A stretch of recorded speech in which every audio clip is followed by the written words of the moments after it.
kids. Welcome back. Today is week 33, day 1. That's right.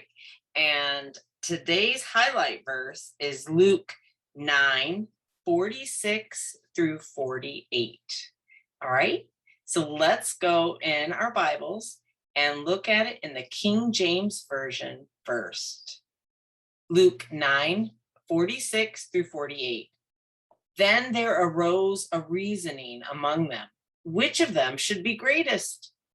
And Jesus, perceiving the thought of their heart, took a child and set him by him, and said unto them, Whosoever shall receive this child in my name receiveth me, and whosoever shall receiveth me receiveth him that sent me.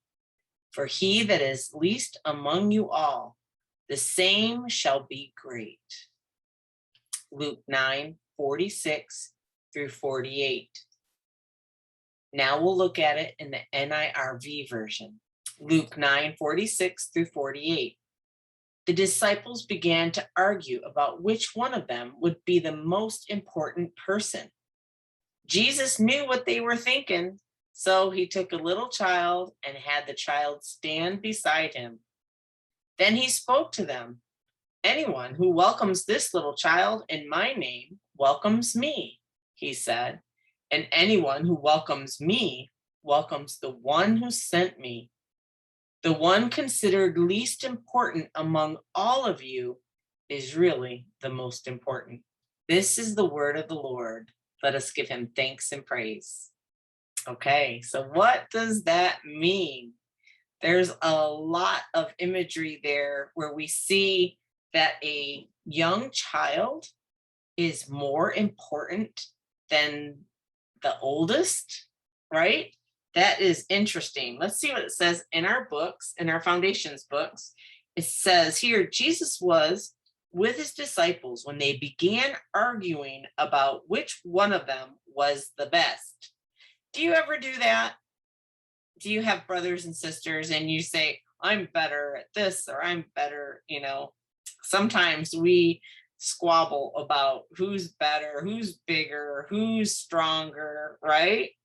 Well, Jesus's disciples were doing that very same thing. So they're a lot like us, or we're a lot like them. Jesus stood a child beside him and told his disciples that any person who welcomes a child in Jesus's name welcomes Jesus. To God, the least among men is considered the greatest. Jesus told his disciples to treat other people like they would treat him. And our recap, Jesus had just predicted his death on the cross. He just told the disciples that he's going to die on the cross. But the disciples did not understand his words. They just started arguing with one another. They wanted to know which one of them was the greatest disciple. They had not understood Jesus, but Jesus understood their hearts. So how can we apply this in our reading today in our lives? Jesus taught his disciples and us that following him is about putting other people's needs before our own needs.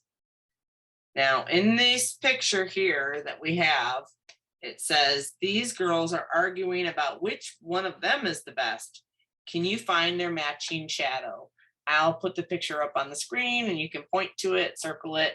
You can draw it on your paper or you can answer it in your book. And here's my answer. Yep, they are all the same. If you got something different, let me know. All right, that was a tricky one. So let's respond in prayer. Oh, dear Jesus, please help me to put the needs of others before my own. Thank you. In Jesus' holy name. Amen. All right, great job. Now it's time for our memory verse. Luke 14:27. Luke 14:27, King James Version. And whosoever doth not bear his cross and come after me cannot be my disciple. Luke 14:27. the NIRV version. Whoever doesn't carry their cross and follow me can't be my disciple. Luke 14:27. This is the word of the Lord. Let us give him thanks and praise. See you next time.